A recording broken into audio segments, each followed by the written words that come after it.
Imagine being told you can't live somewhere, not because of money or credit, but because of who you are.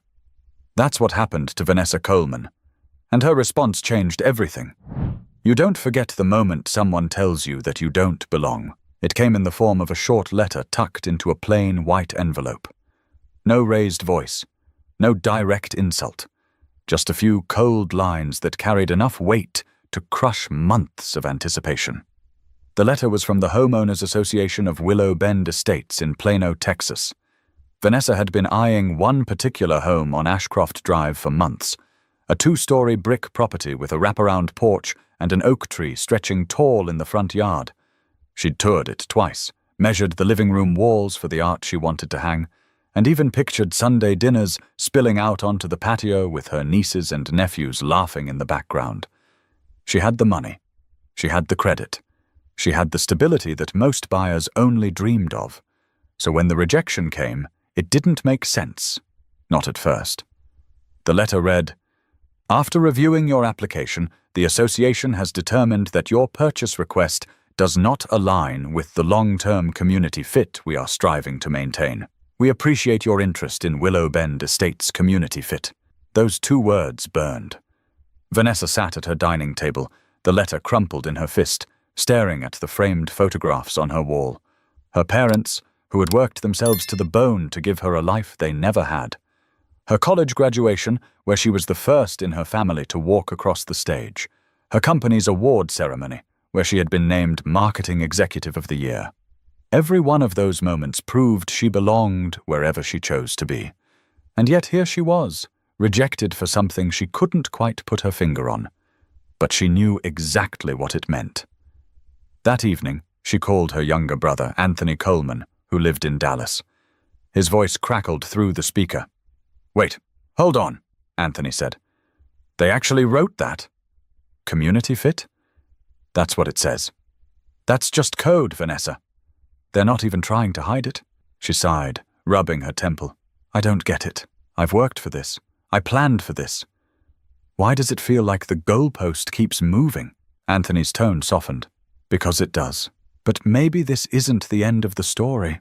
Maybe it's the start of a different one." Vanessa didn't respond right away. She stared out her window, watching the streetlights flicker on, one by one. She had always been taught to fight for what she wanted. But how do you fight a system that hides behind polite words and legal jargon?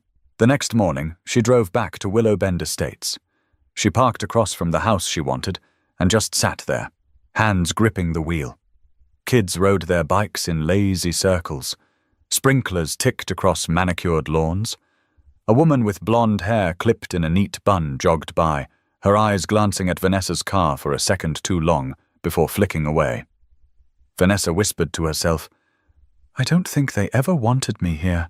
Later that week, she tried to schedule a meeting with the HOA board. She thought maybe there was a misunderstanding, some sort of clerical error. But the reply from the HOA president, Richard Hanley, was curt. "The decision has been made." There is no room for further discussion. Her stomach tightened. It wasn't just about the house anymore. It was about being told no, about being told she didn't measure up to some invisible standard no one would dare define. That night, over dinner with her longtime friend Dana Ricks, Vanessa let the anger pour out. "I could have written a check on the spot. I had everything lined up, and they still said no." Dana leaned back, crossing her arms. "They're playing a game you weren't meant to win." "Then I'll change the rules." Dana arched an eyebrow. "What do you mean?" Vanessa's fork hovered over her plate. "I don't know yet, but I'm not walking away. Not this time." The words hung in the air like a promise. For the first time since the rejection, Vanessa felt the sting of defeat fade, replaced with something sharper, something heavier. Resolve. But the real story wasn't in the rejection. It was in what Vanessa decided to do next, and that decision would shake the very neighborhood that had tried to keep her out. The rejection letter didn't just ruin a house purchase, it rattled something inside Vanessa Coleman that she thought was unshakable. For years, she had carried herself with confidence, knowing her resume, her salary, and her savings gave her a safety net most people only hoped for. Yet one thin sheet of paper had made her feel invisible. She sat in her kitchen, staring at her laptop, scrolling through listings she didn't want. None of them compared to that house on Ashcroft Drive. The others were fine, sure. Spacious kitchens, big yards, updated bathrooms. But they weren't hers. Not the one she had dreamed about. Her phone buzzed. It was her mother, Darlene Coleman, calling from San Antonio. "Baby, Anthony told me what happened." Her mother's voice came gently. "Are you okay?" "I'm fine," Vanessa lied. "You don't sound fine. I just don't get it, Mama. I did everything right. I worked hard. I saved. I followed the rules. And still, they shut the door in my face." There was a pause. Darlene's voice carried the weight of someone who had seen this kind of roadblock before. "They've been shutting doors a long time, Vanessa. But every door they closed on me, I found another way in." "You will too." Vanessa's throat tightened. Her mother's words gave comfort, but they also made her ache. She wasn't supposed to still be fighting the same battles her mother had faced decades earlier. The following week, Vanessa forced herself to go back to work in downtown Dallas. At the office, her co-workers congratulated her on her recent project launch, but she barely heard them. Her mind kept circling back to the HOA's rejection. At lunch, she confided in her colleague Marcus Dunn, a soft-spoken financial analyst she trusted. "They didn't even give me a real reason," Vanessa said, poking at her salad. "Just community fit. That's not even measurable." Marcus frowned. "That's deliberate. They word it like that so you can't pin them down. If you challenged it, they'd argue it's subjective. That's exactly what makes it impossible to fight. Unless you find another way." That sentence lingered in Vanessa's thoughts. Another way. The sting of rejection was turning into something else. Something heavier. Nights were the worst. She'd lie awake, staring at the ceiling, picturing the families living in Willow Bend estates, laughing around fire pits, decorating their porches for the holidays, watching fireworks on the 4th of July. They got to belong. And she didn't. One evening, she met Anthony at a cafe in Frisco.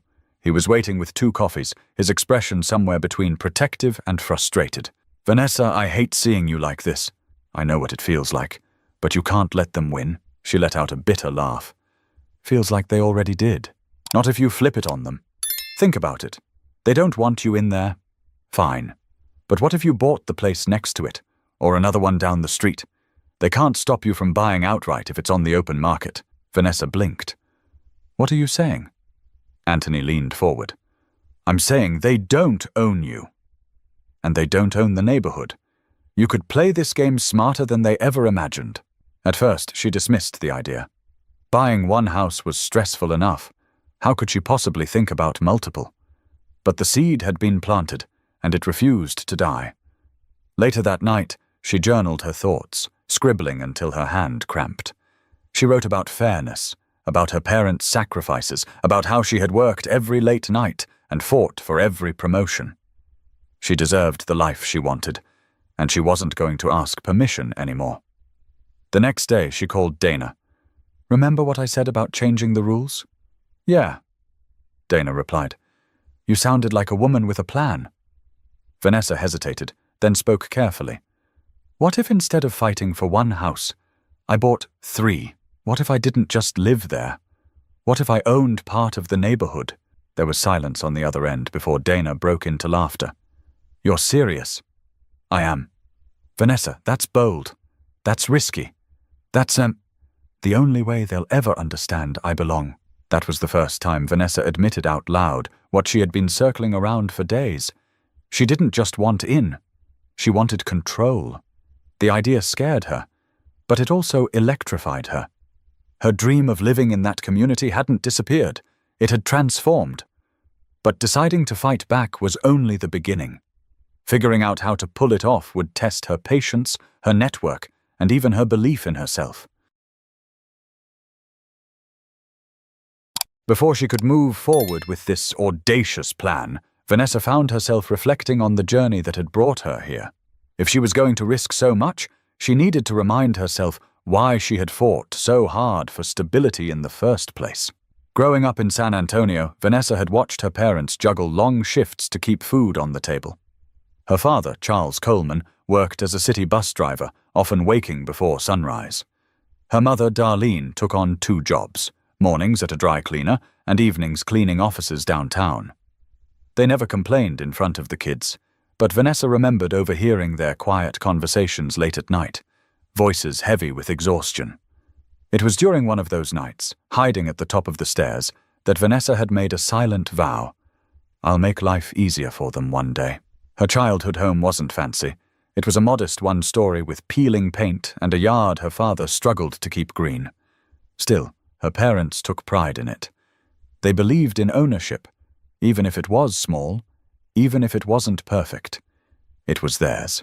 That mindset carried Vanessa through college at the University of Texas at Austin, where she majored in marketing. She hustled for scholarships, worked part-time jobs, and graduated with honors. Her parents had cried at the ceremony, Charles squeezing her hand as he whispered, "You did it, for all of us." In the years that followed, Vanessa built a career brick by brick. She climbed from assistant to director, eventually securing her role as a marketing executive at a Dallas firm. The long hours, the presentations, the travel, she had endured it all with one vision in mind: financial security and a home that reflected the life her parents had sacrificed for. That's why the rejection stung so deeply. It wasn't just about vanity or status. It was about honoring the promise she had made as a girl. One Friday night, after a particularly draining week at work, Vanessa sat down with Anthony in his apartment. The 2 siblings often relied on these conversations to ground each other. "You know why this is eating at me?" she said, leaning back on his couch. "Why?" "Because it's not just about me. It's about Mom and Dad. About everything they poured into me. I wanted them to see me walk into that neighborhood with my head high. I wanted them to see it was worth it." Anthony nodded slowly. "I get that. But think about this. Maybe the fact they blocked you is the push you needed. What if your story isn't about squeezing into their rules, but about rewriting them?" Vanessa let out a dry laugh. "You make it sound easy." "Not easy, but possible." That word, possible, echoed in her mind for days. Vanessa also thought about the younger women in her firm, especially the interns she mentored. Many of them looked at her as proof that success was within reach. She couldn't shake the feeling that if she backed down now, she'd be letting them down too. The thought struck her while she was driving home late one night, city lights flickering across her windshield. Maybe this fight wasn't just hers. Maybe it was bigger. The following weekend, she visited her parents in San Antonio. She hadn't planned to bring up the rejection, but it spilled out over dinner. "They said I wasn't a fit," Vanessa admitted, pushing her food around her plate. Her father put down his fork. "A fit for who?" "For what?" "I don't know, but it doesn't matter anymore. I've been thinking, maybe I don't just need to buy a house there. Maybe I need to own more of it." Her parents exchanged a look, a mix of worry and pride. Darlene finally spoke. "That sounds like a mountain, Vanessa." "Then I'll climb it." Her father leaned back, studying her carefully. "You always did aim higher than the rest of us. Just make sure you've got your footing before you start climbing." That night, Vanessa lay awake in her old bedroom, staring at the ceiling she once decorated with posters and glow-in-the-dark stars. She thought about the girl who had promised to give her parents a better life. That girl hadn't dreamed small. Neither should she. By Sunday evening, as she hugged her parents goodbye, Vanessa's mind was made up. The rejection had carved a wound, but it also lit a fire. She wasn't going to let a board of strangers dictate her worth. Driving back to Dallas, she gripped the steering wheel tighter than usual. The road stretched ahead, and for the first time since the rejection, she felt like she had direction again. But turning a bold idea into reality would require more than passion. Vanessa needed strategy, allies, and the courage to face resistance she had never imagined. The morning after her drive back from San Antonio, Vanessa woke up with a new kind of restlessness. It wasn't the helpless frustration that had haunted her since the rejection. This time, it was sharper, more focused. She knew what she wanted to do, but she had no idea how to begin. Her first call was to Dana. If anyone would keep her grounded while still feeding her fire, it was her. When Dana picked up, she was already sipping coffee. "You sound awake early," Dana teased. "I didn't sleep much. I've been thinking about." Buying more than one property in Willow Bend. There was silence on the line. Then Dana let out a low whistle. You're serious? Dead serious. They think I don't belong there. Fine. I'll own enough that they can't ignore me. Vanessa, that's huge. That's not just buying a house. That's changing the entire playing field. I know. That's the point, Dana laughed softly, though her tone carried caution. Okay. Then what's the plan? That question landed heavy. Vanessa didn't have a plan yet, only the determination. But as she spoke the idea aloud, her brain started filling in the blanks. Over the next few days, she reached out to contacts she trusted. One of them was Harold Kim, a real estate broker she had worked with in the past. They met at a cafe near Legacy West, laptops open, papers spread across the table. Harold raised an eyebrow as she explained. You want to buy multiple homes in the same neighborhood. That's ambitious. I don't want to buy just one home anymore. I want influence. Influence? Vanessa leaned forward. If I can purchase strategically, I'll have voting power within the HOA. They can't exclude me if I'm at the table making decisions. Harold tapped his pen against his notebook. That would take serious capital. Homes in Willow Bend aren't cheap. I know. That's why I'll need partners. The word felt risky coming out of her mouth. She had always prided herself on independence, on not needing anyone else to reach her goals. But this was bigger than her. That evening, she called Anthony again. I've been thinking, she began. That always means trouble, he teased. I'm going to need investors. Not a lot, but enough to help me get started. I'll handle the management. They'll just provide backing. Anthony paused. You're not scared? Of course I'm scared. But what scares me more is letting them win. Anthony didn't answer immediately, but she could hear the pride in his voice when he finally spoke. Then I'm in. Whatever you need, I'll help. Momentum began to build. Within 2 weeks, Harold had identified 2 properties in Willow Bend that were going on the market. One owned by a retired couple relocating to Florida, and another being sold after a divorce. Both were priced below market value because the sellers wanted quick closings. Vanessa met Harold at the first property, a beige stucco house with a wide front yard. As they walked through the empty rooms, she felt a thrill pulse through her. She wasn't just looking at walls and windows, she was looking at a foothold. Can you imagine? She whispered, running her hand along the kitchen counter. Imagine what? Harold asked. Me? Owning this?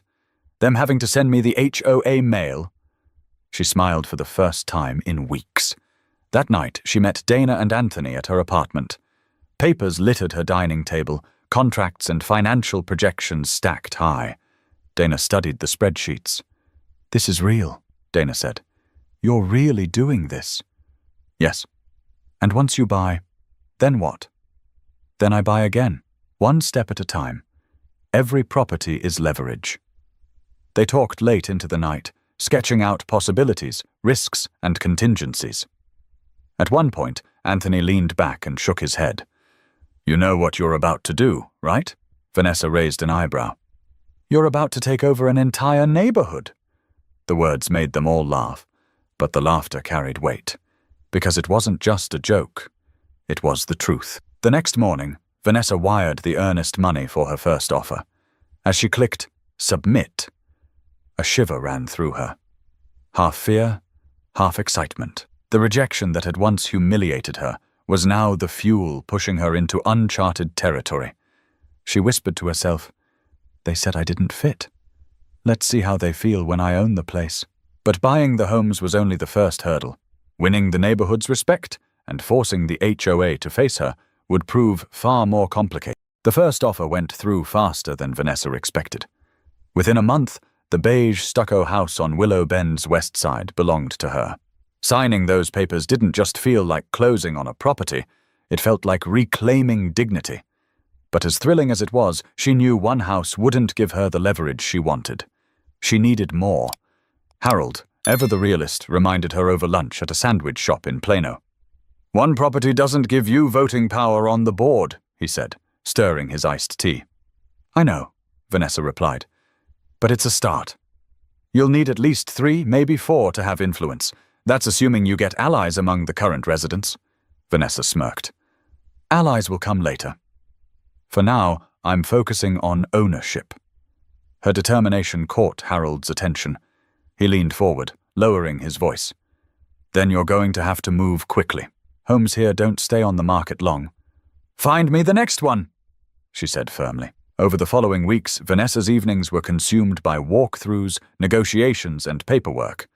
One property, a brick colonial owned by a couple divorcing, became her second purchase.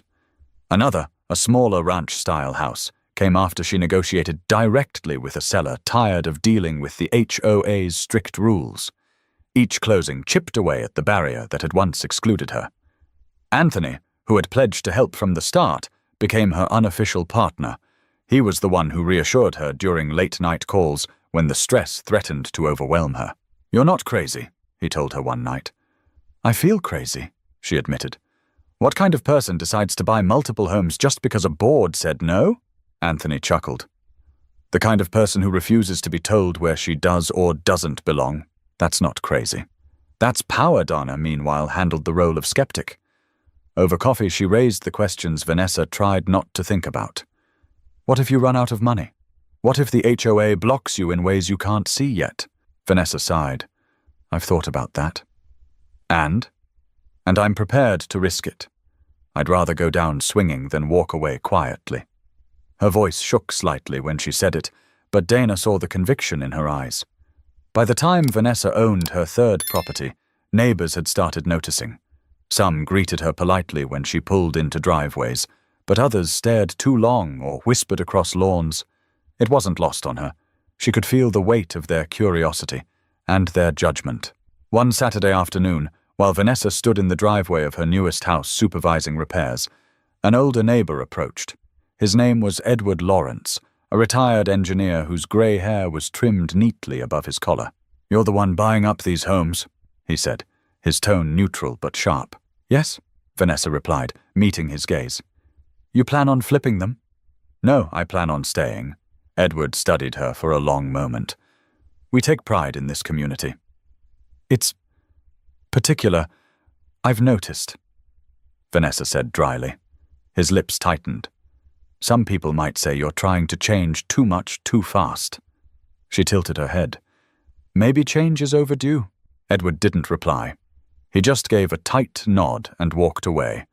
But Vanessa felt the weight of the exchange linger. Later that week, she received her first HOA notice in the mail. A warning that her tenants in one property had left trash cans out past the pickup deadline. It wasn't a major violation, but the wording was hostile, filled with threats of fines. Vanessa suspected it wasn't really about trash cans.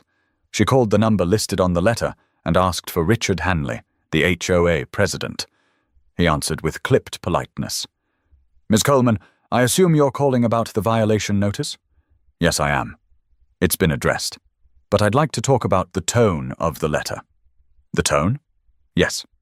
It read less like a notice and more like a warning." Richard paused, then said flatly, "We take our rules seriously. That's why this community maintains its standards." Vanessa's jaw tightened. "I take standards seriously too, Mr. Hanley. Which is why you'll be seeing more of me." She ended the call before he could respond. By the end of that quarter, Vanessa owned 4 homes in Willow Bend Estates, 4 sets of keys, 4 properties with her name on the deed. It was enough to give her voting rights at the next HOA meeting, and enough to make Richard Hanley very aware that the woman he once dismissed wasn't going away. As she drove through the neighborhood one evening, passing her properties, Vanessa felt a strange calm settle over her. The rejection letter that had once cut her down was now just a piece of paper buried in a drawer. What mattered but property ownership was just the beginning. The real test would come when Vanessa stepped into the lion's den, the HOA meeting where the same people who tried to shut her out would have to face her directly. The HOA meeting was held in the community center off Willow Bend Parkway, a building that looked harmless enough from the outside, neutral beige walls, neatly trimmed hedges, a row of flagpoles out front. But as Vanessa pulled into the lot that Tuesday evening, her stomach tightened. This wasn't just another errand. It was the moment she would step into a room full of people who had tried to keep her out, and she would sit across from them with undeniable proof that she belonged. Anthony had offered to come with her, but Vanessa insisted she go alone. This was her battle. She wanted to face them without backup, to show she didn't need anyone to speak for her. Inside, the fluorescent lights buzzed faintly overhead, and folding chairs were arranged in neat rows. A long table at the front of the room held 5 HOA board members, with Richard Hanley planted squarely in the middle, like a king at court. His posture was stiff, his suit pressed, his glasses perched just so on his nose. Vanessa walked in quietly, her heels clicking against the tile. Conversations dipped. A few heads turned. Whispers passed from one row to another. She kept her expression steady, scanning the room before choosing a seat near the front. Richard cleared his throat as the meeting came to order. Good evening, everyone. Let's get started. First on the agenda, maintenance budgets for the upcoming quarter. The discussions droned on. Landscaping contracts, pool hours, neighborhood watch updates. Vanessa listened, but her mind stayed locked on her turn. Finally, Richard shifted to the open floor portion. Before we adjourn, he said, are there any comments from residents? Vanessa stood. The scrape of her chair against the floor drew attention. She felt dozens of eyes land on her, some curious, others wary. My name is Vanessa Coleman, she began, her voice steady but firm. As of last month, I am the owner of 4 properties in Willow Bend Estates. I have voting rights in this HOA, and I intend to use them. A murmur rippled through the room. Richard blinked, adjusting his glasses. Yes, Ms. Coleman, we are aware of your recent purchases. Good, she replied, locking eyes with him. Then you're also aware that the letter I received denying me a home in this neighborhood cited something called community fit. I'd like that phrase explained. What exactly does it mean? The room fell silent. Richard's jaw tightened. That matter has been closed. The board determined— No, Vanessa cut in. You determined nothing. You used vague language to keep me out. Yet here I am, sitting in this room, legally owning more property than some of the people on this board. So I'll ask again. What does community fit mean? A woman at the end of the table, Margaret Lane, shifted uncomfortably. She glanced at Richard before speaking. The phrase is meant to preserve harmony in the neighborhood. To ensure new residents share the values we've built here, Vanessa tilted her head. Values? Or barriers? The tension snapped tighter. Some residents in the chairs behind her whispered louder now. A man in a baseball cap muttered, She's got a point. Richard leaned forward. Miss Coleman, if you have concerns, you can file them through the formal complaint process. Vanessa's lips curved into a thin smile. I'm not filing a complaint. I'm making a statement. I'm here. I own property here, and I will be at every meeting from now on. The silence stretched. Richard looked like he wanted to shut her down but couldn't find the words. For the first time, Vanessa saw the flicker of something in his eyes. Not confidence, but unease. When the meeting adjourned, a few residents approached her. Some avoided eye contact, but others were surprisingly supportive. One woman, Gloria Ramirez, touched Vanessa's arm gently. Good for you, Gloria said. It's about time someone asked those questions. They've been running things the same way for too long. Vanessa offered a small smile. Thank you. I plan on asking a lot more. Driving home that night, Vanessa replayed the meeting in her mind. She had walked into that room as the outsider they once rejected, but she had left as someone they had to reckon with. The power dynamic had shifted, even if just slightly. Still, she knew this was only the beginning. Ownership gave her leverage, but influence would require persistence. She'd have to show up, speak up, and prove that her presence wasn't temporary. But the more Vanessa asserted herself, the clearer it became that not everyone— Vanessa had expected resistance. What she didn't expect was how quickly it would escalate after her first HOA meeting. Within 2 weeks, small annoyances started piling up. Notices in her mailbox about minor violations, weeds that weren't there, porch lights that supposedly stayed on too long, tenants who parked a few inches over the line. Each letter carried the same stiff tone. Failure to comply would result in fines. At first, she brushed them off as coincidence, but after the 4th notice in 10 days, she called Anthony. They're trying to bury me in paperwork, she said, holding up the latest envelope. What's it about this time? Apparently, the grass in front of the Ashcroft property is a 1/4 inch too high. They included a photograph, Anthony snorted. A 1/4 inch? That's harassment. That's exactly what it is. Her suspicion was confirmed at the next HOA meeting. The agenda was filled with tedious discussions until Richard Hanley brought up an increase in violations reported across several homes. Though he didn't name her, the sideways glances from board members made it clear who he meant. Vanessa raised her hand. Since we're talking about violations, I'd like clarification. Are inspectors measuring grass with a ruler now? Because that's what my notice suggested. The room shifted with quiet chuckles, but Richard didn't laugh. We maintain high standards in Willow Bend. Consistency keeps the neighborhood desirable. Vanessa leaned forward. Consistency is fine. Singling out homeowners is not. If the board wants to talk about standards, then let's apply them evenly. For a moment, the room went silent. Then Margaret Lane spoke up softly. She's right. We've all let things slide from time to time. If we're going to enforce rules, they should be fair. Richard shot her a glare, but said nothing more.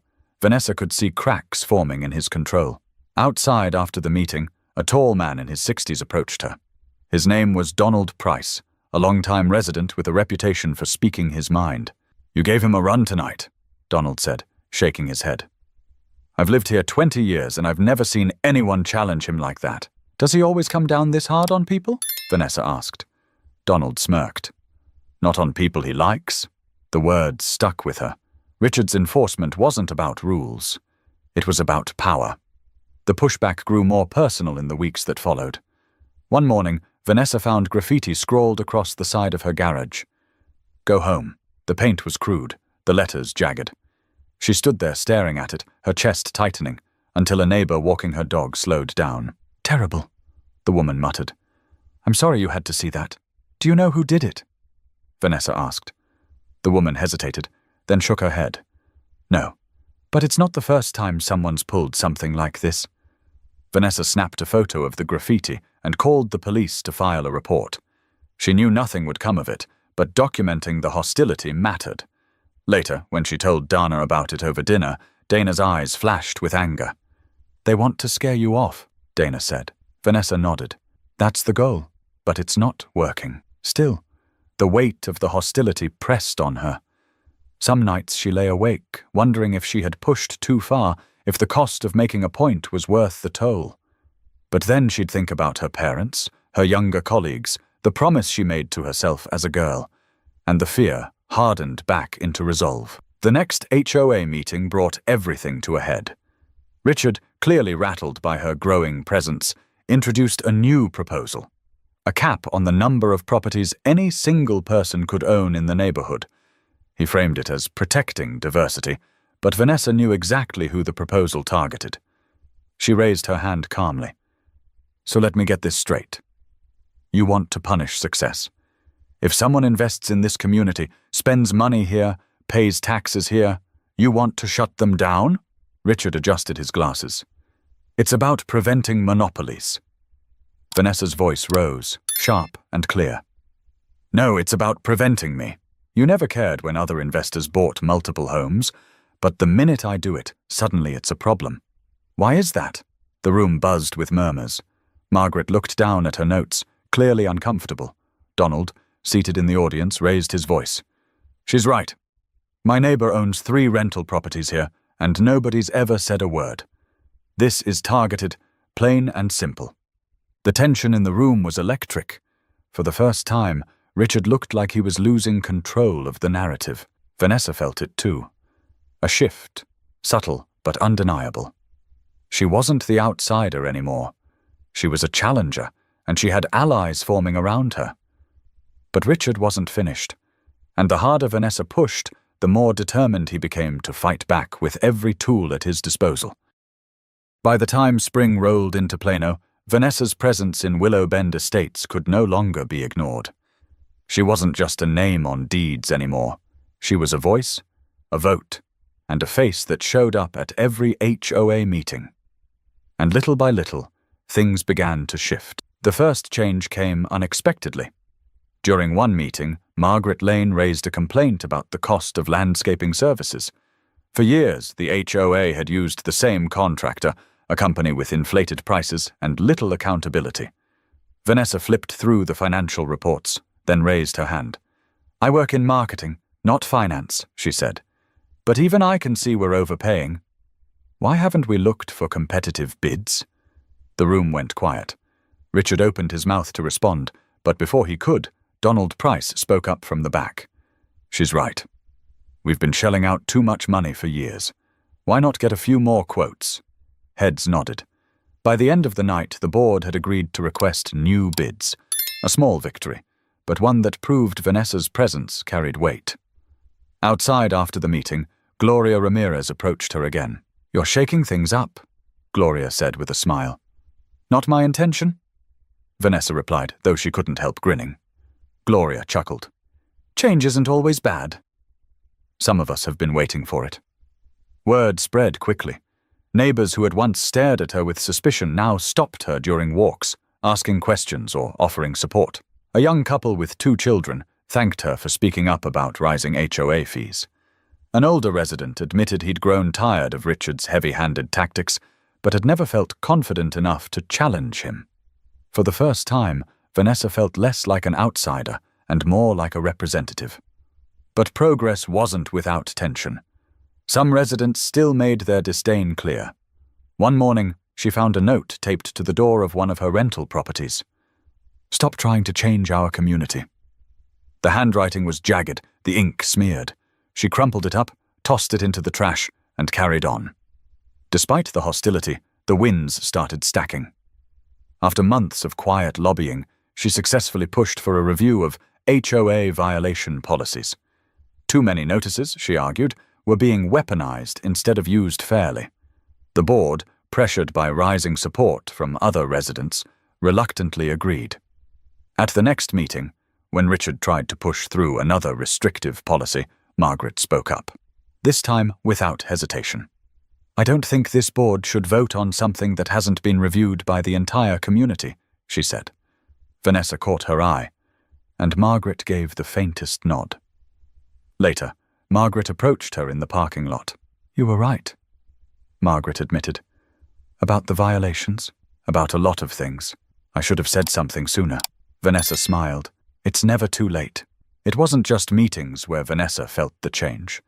Walking through the neighborhood, she noticed how conversations shifted. Instead of whispers, people greeted her. Children waved as she drove by. The same streets that once felt closed off now carried hints of openness. One Saturday, she hosted a small cookout in the backyard of one of her properties. It wasn't anything extravagant, just burgers, music, and folding chairs. But neighbors showed up. Gloria brought a tray of tamales. Donald arrived with a cooler of sodas. Families gathered, kids played tag across the grass, and for a few hours, the weight of hostility lifted. As the evening wound down, Dana pulled her aside. "Look around," Dana whispered. "This is your neighborhood now." Vanessa scanned the yard, the laughter, the conversations, the clinking of cups. For the first time since she opened that rejection letter, she felt something close to peace. But she knew it wasn't over. Richard still held the title of president, and he wasn't stepping down quietly. He watched every move she made, waiting for her to slip. The next board election was only months away. If Vanessa wanted lasting change, she couldn't stop here. She had to run for a position herself. That night, as she packed up leftover food from the cookout, she felt a renewed determination settle in her chest. The cookout wasn't just a social gathering. It was proof that people were ready for something different. But elections bring out the ugliest side of competition, and Vanessa was about to find out just how far Richard would go to keep his grip on power. The election notice arrived in every mailbox in Willow Bend Estates in late June, a crisp flyer announcing the upcoming HOA board vote scheduled for July. Vanessa stared at the paper when she pulled it from her mailbox, her thumb brushing over the bolded words. Board positions open. President, Treasurer, Member at Large. For a moment, she felt the old sting of that first rejection letter, the words community fit echoing in her memory. But this time, she didn't feel small. She felt ready. That evening, she called Anthony. "I'm running," she said, no hesitation in her voice. I knew you would, he replied. Which position? President. Anthony laughed, loud and proud. Go big or go home. I like it, Dana. Ever the skeptic, raised her eyebrow when Vanessa told her. President? That's not just influence, that's control. Exactly, Vanessa answered.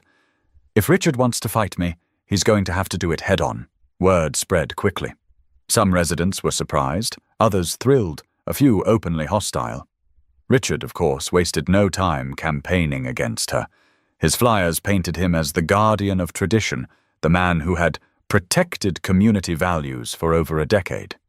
At one meeting, he even warned of outsiders with hidden agendas trying to take over the neighborhood. Everyone knew who he meant. Vanessa refused to stoop to his level. Instead, she knocked on doors.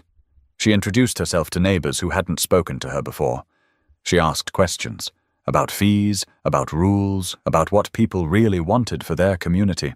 One afternoon, she sat with Gloria Ramirez on her porch. Richard keeps talking about values, Gloria said. But all I hear are excuses to shut people out. Vanessa nodded. That's why I'm running. Not to erase values, but to create new ones, ones that actually welcome people instead of pushing them away. As the days ticked down to the election, Vanessa felt the pressure building. Flyers littered the sidewalks, whispers circulated at the pool, conversations turned sharper. Some neighbors avoided her completely, others offered quiet support, slipping notes of encouragement into her mailbox. The night of the election, the community center was packed. Folding chairs lined the room, every seat filled, residents standing in the back. The air buzzed with tension. Richard sat at the front, confident as ever, his suit perfectly pressed. Vanessa sat across from him, her shoulders straight, her heart pounding. The moderator called the meeting to order, then gave each candidate 3 minutes to speak. Richard went first, his words polished and familiar. I've served this community faithfully for over a decade, he declared. I've kept standards high, property values strong, and our neighborhood one of the most desirable in Plano. I ask for your continued trust. Polite applause followed. Then it was Vanessa's turn. She walked to the front, her palms damp, but her voice steady. My name is Vanessa Coleman. Many of you know me now, but some of you only know the rumors. I'm not here to tear this community apart.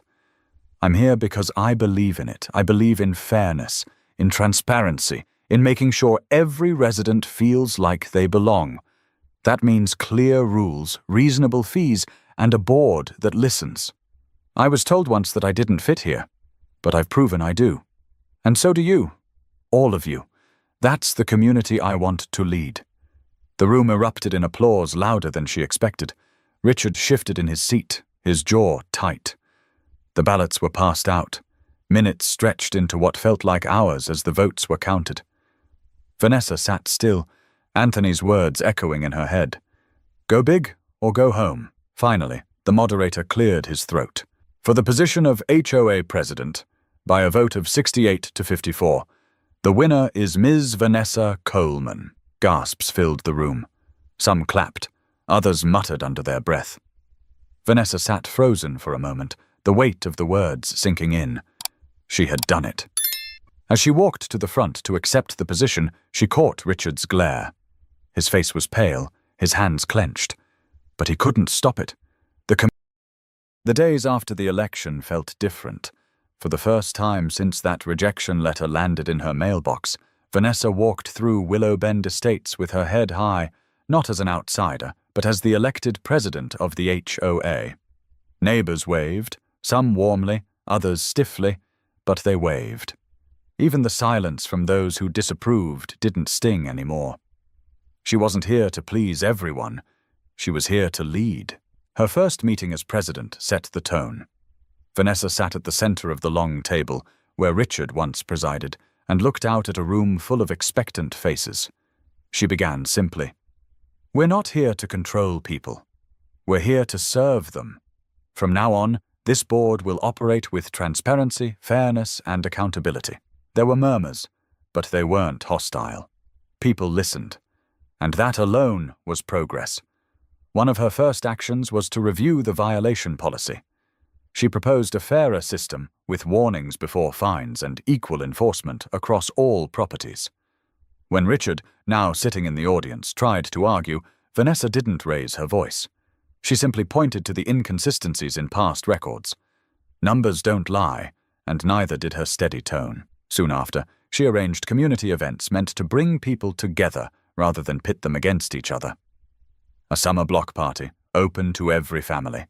A fall neighborhood cleanup day where kids painted fences and parents shared food. Slowly, fences weren't just being mended physically but emotionally too. Dana attended the block party and whispered as she watched kids playing in the street. "You see this? You did this." Vanessa shook her head, smiling. "No, we did this."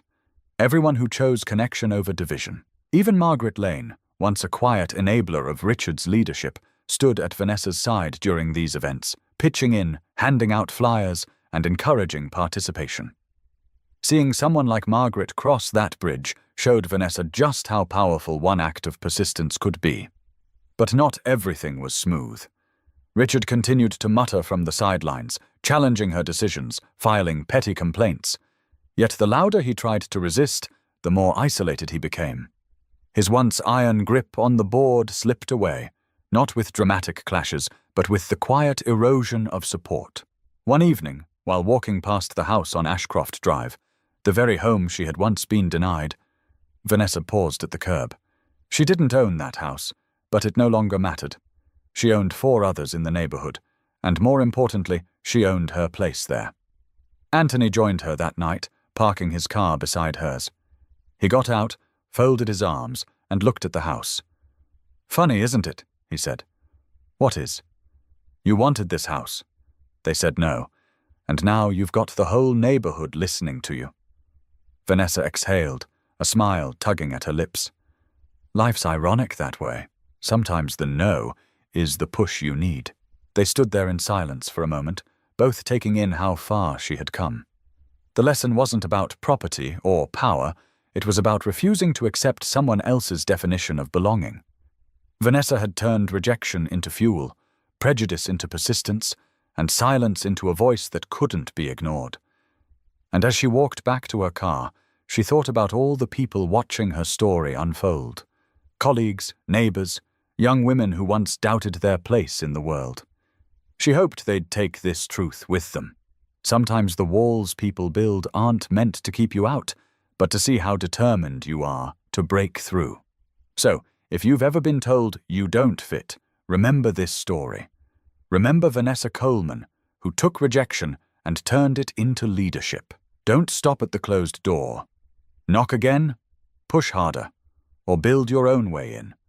And if this story moved you, share it. Let others know what persistence can do. And make sure you hit subscribe, because stories like this, stories that show how strength and resilience can change everything, are only just beginning. The moral is simple. Exclusion may sting, but determination rewrites the end.